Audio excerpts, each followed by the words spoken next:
La semaine dernière, donc comme le disait tout à l'heure Robina, il y a le congrès, on organise un congrès au sein d'Ether d'Alma, qui est mon entreprise. Et, euh, et du coup, on a fait de la publicité Facebook pour avoir plus de visibilité. Et qui dit plus de visibilité dit des personnes qui nous adorent et des personnes qui nous détestent. Et c'est le jeu, hein, c'est le jeu. Et il y a une personne, j'avais très peur d'elle depuis plusieurs mois parce qu'elle a un compte Instagram qui dénonce les gens comme moi. Quand je dis les gens comme moi, dans ce qu'on pourrait appeler le New Age, vous allez voir, on va faire une pratique tout à l'heure avec le feu solaire, ça peut être le New Age. Je vous ai parlé des rayons, des couleurs tout à l'heure, ça c'est des pratiques du New Age. Donc voilà, ça peut être critiqué. Et donc elle a un compte Instagram qui dénonce et je me suis dit, je regardais son compte Instagram, en plus je ne me suis jamais abonnée parce que je voulais pas qu'elle sache que j'existe, mais je regardais sans m'abonner, donc c'était n'importe quoi parce que je me voyais faire, donc c'était drôle, mon personnage me fait rire quand je fais ça, mais je le regardais parce qu'à la fois ça m'intéresse, le type de sujet qu'elle évoquait, je le trouve vraiment mentalement enrichissant, et à la fois j'avais peur. Et je pense qu'il y a beaucoup de choses que je ne me suis pas autorisée à faire cette année par peur et de me dire, oh là là, j'ai surtout pas envie qu'elle partage mon compte et que je me fasse attraper. Et là, tac tac, on fait des pubs Facebook. Je pense que du coup, elle a été au courant et en tout cas, elle a partagé en se moquant, elle a partagé mon travail en se moquant. Qu'est-ce qui s'est passé quand j'ouvre mon compte Instagram et que je vois ça?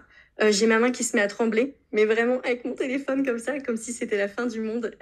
L'histoire est ridicule, hein, mais on se comprend, hein, on vit toutes des choses un peu qu'on pourrait dire ridicules.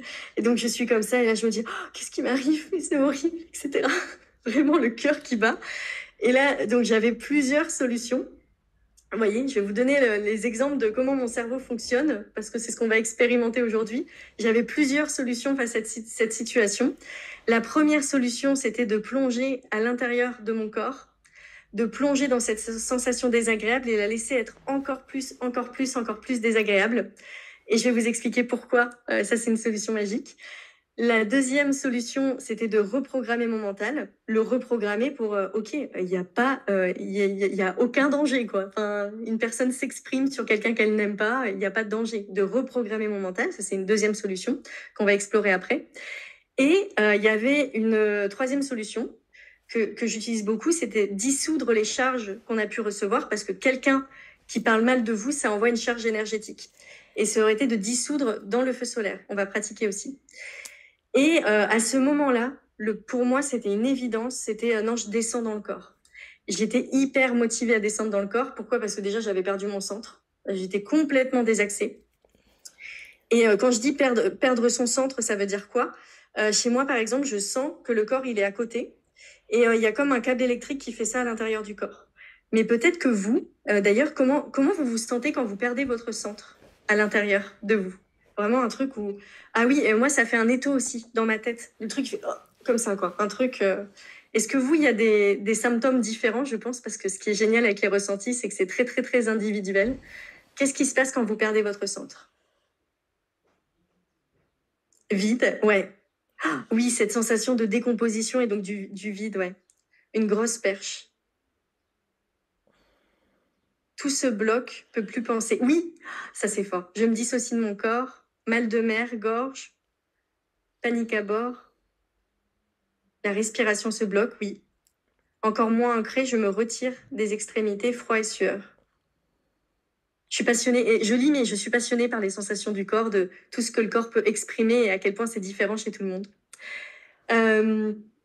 Et donc, du coup, je décide de plonger à l'intérieur de mes émotions. Je me mets en mode, je vais mourir sur mon lit. Donc, je suis vraiment comme ça, mais caricatural, quoi. Je vais dans la sensation. Donc, dans la sensation qui est de plus en plus désagréable, je plonge. Et pour plonger concrètement, on va le faire ensemble. Mais pour plonger concrètement, on va le faire ensemble. Donc, je ne dis pas. Donc, j'y vais. Et en fait, ce qui se passe quand on fait ça, c'est que quand on va descendre comme ça dans l'émotion, c'est qu'on va décristalliser les mémoires, des mémoires qu'on porte.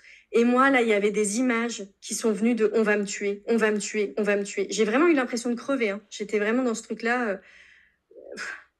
Ça n'avait aucun sens. Et en fait, de plonger comme ça dedans, progressivement, l'émotion, elle a été dissoute. Donc ça a été incroyable. Et je n'ai plus peur. Vous imaginez, il y a un truc dont j'ai peur depuis des mois. Il y a des choses sur lesquelles je me prive de communiquer depuis des mois. Pour rien. Enfin, on m'aurait pas tué, quoi. Mais la peur, elle était là, et même il y a eu des endroits inconscients qui étaient là, quoi. Et là, aujourd'hui, je l'ai vécu et l'émotion, elle s'est libérée. Et pour moi, c'est ça la sagesse du corps. C'est-à-dire, quand l'émotion, elle est là et qu'on la met de côté, c'est comme si on disait, et ça arrive, hein, mais c'est comme si on disait non, je fais pas le taf. Alors que quand on plonge dedans et qu'on fait le taf, en fait, on vient libérer des mémoires. Et c'est là où, dans notre vie, on peut faire de plus en plus de choses.